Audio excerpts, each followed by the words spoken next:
kechirimni savobi ulkanda. Yaqinda bir kitobda o'qib qoldim. Qarang, oxiratda 3 ta narsa uchun savobni tarozi ko'tara olmas ekan og'irligidan. Ulardan biri sizni xafa qilgan insonni kechirsangiz. Qachonki biz shu narsani anglab yetsak, nafrat va dodvoylar o'rniga Robbim o'ziga yaqin bo'lishim uchun mana shu og'riqni menga berdi. Yo mehrligim, nimani menga tushuntirmoqchisan deb savolni javobini o'zingizdan qidiring, ishoning topasiz. Aksincha vaqt soati kelib rahmat aytasiz o'sha insonga. O'zi bizga qiyinchilik kelsa birinchi o'rinda biz nima qilamiz? Albatta qarshilik ko'rsatamiz. Tabiiyki, kurashganga narsaga kuch kiradi. Kurashmang. Aytmoqchiman, kechira olmayapsizmi? Bag'rim yonyapti, kechira olmayman deyapsizmi? Unda o'zingizni ham, birovlarni ham aldamang. Tan oling, ha, hozir kechira olmayapman, jahlim chiqyapti deb o'zingizga vaqt bering.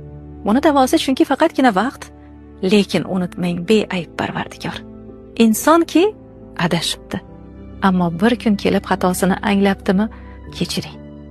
To'g'ri yo'lga qaytishga ko'mak berish har bir bandaga xos bo'lishi lozim.